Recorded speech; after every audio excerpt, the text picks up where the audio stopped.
At the 2024 Democratic National Convention, something truly revealing happened.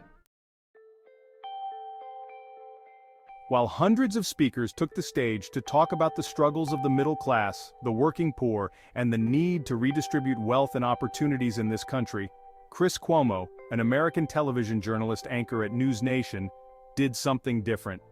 He panned the camera over the audience, and what did we see? Rows upon rows of corporate executives, lobbyists, and major donors, millions of dollars in corporate power sitting there watching, waiting, effectively pulling the strings of our so-called representatives. Let's cut the bullshit and get to the point. We're participating in a political system that looks more like a rigged game than a democracy. You see, while these politicians are on stage talking about change, making promises about lifting people out of poverty and redistributing wealth, the very people funding their campaigns have a vested interest in making sure that doesn't happen. This isn't a conspiracy theory, this is just the way it works. Let's look at the facts. According to Open Secrets, in the 2022 election cycle alone, more than $4 billion was spent by corporations and lobbyists on lobbying efforts. That's more than the GDP of some small countries. And it's not just the DNC, this happens at the RNC, at the state level, and everywhere in between. Money talks, it's the fuel that runs the political machine, and guess what? If you're not writing the checks, your interests come last. So what are we really talking about when we talk about change? Are we talking about incremental adjustments that barely scratch the surface while the wealth gap continues to widen? Or are we talking about real substantive policy changes?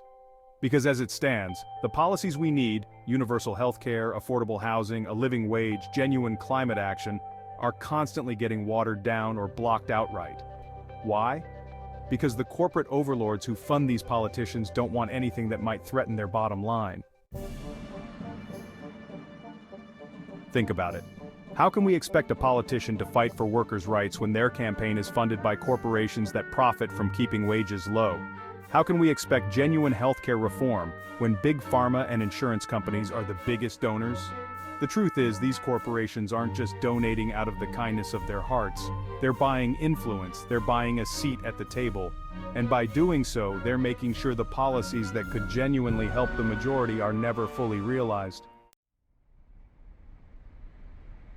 What can we do about it? For starters, we need to push for campaign finance reform. We need to end Citizens United and implement public financing of campaigns to reduce the influence of big money in politics. We need to hold our representatives accountable. To quote a great journalist, Utrice Lead, if politicians aren't doing what we ask, cancel their credentials. Hold them accountable, not just with our votes but with our voices and our actions. It's time to demand transparency, push for policies that genuinely redistribute power and wealth, and stop letting ourselves be played like fools. And let's be clear, this isn't about being anti-business or anti-wealth. It's about being anti-corruption. It's about standing up for a system that works for everyone, not just the wealthy and the well-connected. Because right now, if you're not rich, if you're not a corporation, you're not at the table. You're on the menu. So what are we really talking about here? Are we talking about continuing to play along with a system that's blatantly undermining us in broad daylight? Or are we ready to stand up and demand a real democracy?